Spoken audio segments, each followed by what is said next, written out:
Hiya, welcome back to the channel. I am so excited today to be talking about organic engagement with you guys and how you can utilize it to either grow your audience or build your community. It is so important in your social media strategy to know which one you are doing, and we are going to break it down for you today. So let's head over to the computer and get into it. Organic engagement strategy can be described as something that happens naturally without payment.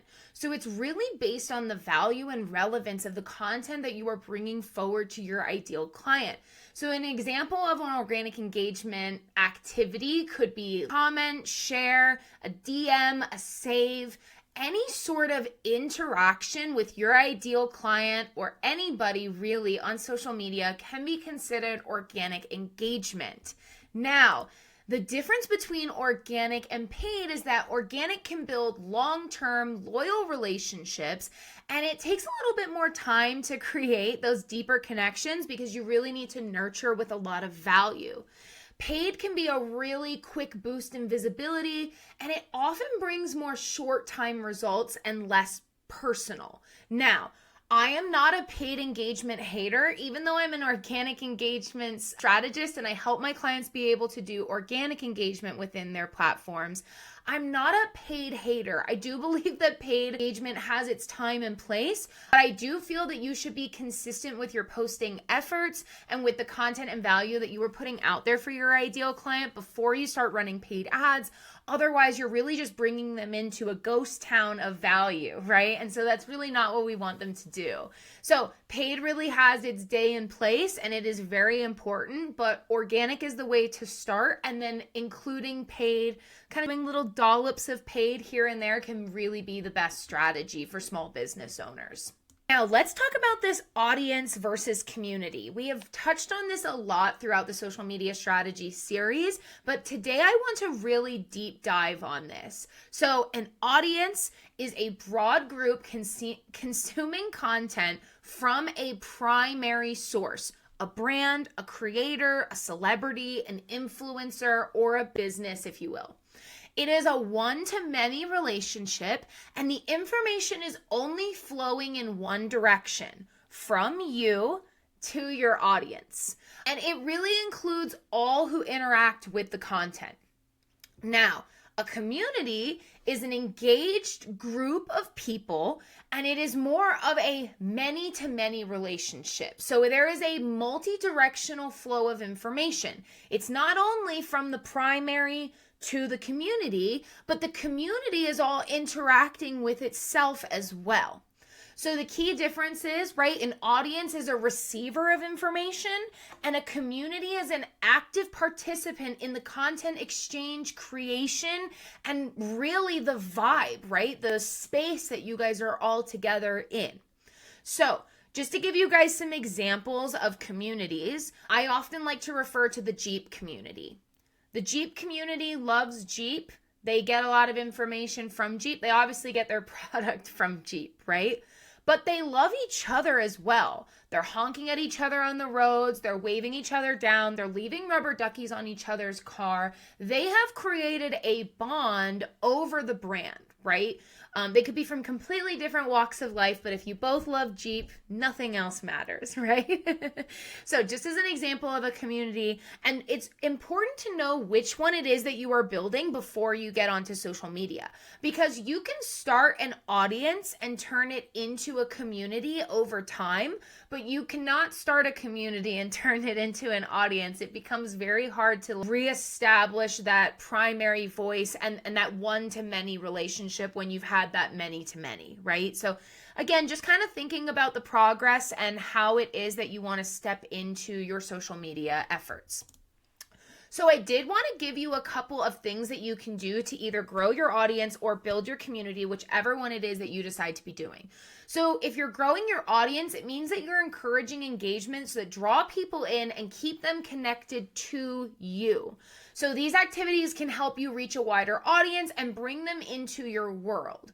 So posting relatable content that gets shares, using call to actions that encourages likes, shares, and comments, telling stories to build emotional connections with your audience, and using trending topics and challenges to capture their attention. These are all great ways to be able to grow your audience.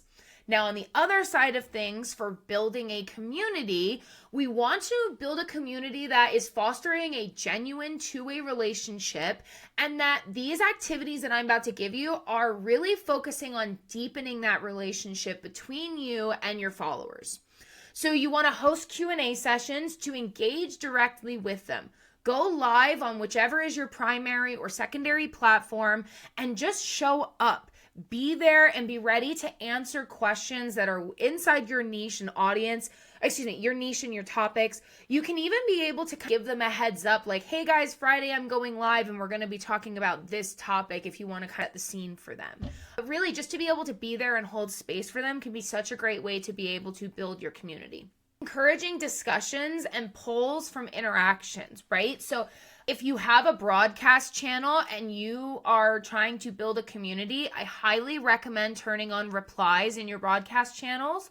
This can be a great way for you to be able to have everybody chatting and adding into the conversation. Feature user-generated content. So if you have anything that you have started, right? If you're a product or a business and you have somebody using your products and services and talking about it, featuring their content can be a great way to build the community and showcase that you care about what they're saying. If you've started a trend, if you're an influencer and you have a whole thing going on TikTok where you've started something, being able to feature the other people who have gotten on board with your trend can be another great way to feature your community. A really good example of that is Charlie XCX's Apple dance. I know she's not the one who created the dance. I'm sorry, I'm blanking on who actually created it. They were featuring people doing the Apple dance, not only at the concerts, but on social media and all that kind of stuff as well. So featuring your audience, featuring your community can be so important to showcase to them that you care about them and what they're saying and doing to build the community with you. Shouting out your most active followers, being able to do replies to comments, being able to really show up for the people who are helping to build this community brick by brick with you. It can be so important to just shout them out and show that you care and that you're there to be able to help support them. Using live streams to build real-time connections. Whether you're live streaming on YouTube, Facebook, Instagram, TikTok, there's great ways to be able to interact with your community and be able to create a little world in a live stream.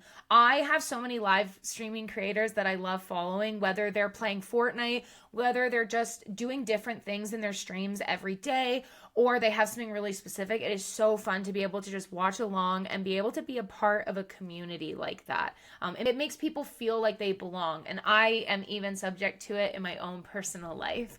So this is choose your adventure now, right? Now that we have this information, let's decide, are we building an audience on social media or are we building a community? An audience is faster and less personal. So if you're somebody who does not feel comfortable sharing their personal life or a lot of personal aspects on social media, then an audience is definitely a better route for you. But like I had said before, don't forget that it is easier to turn an audience than a community into an audience without encountering some serious pain points in your execution strategy and how you are going about it. All right, guys, that is all that we have today on organic engagement strategy. If you would like to know more about activities and building activities that can help you be able to grow and build your audience or community, I would love to hear more about it in the comments section. If you have any questions about organic engagement, if you want to know how to be able to create an organic engagement strategy or plan, comment it below because I would love to create that for you guys. All right, have a great week. I'll see you next week. Bye.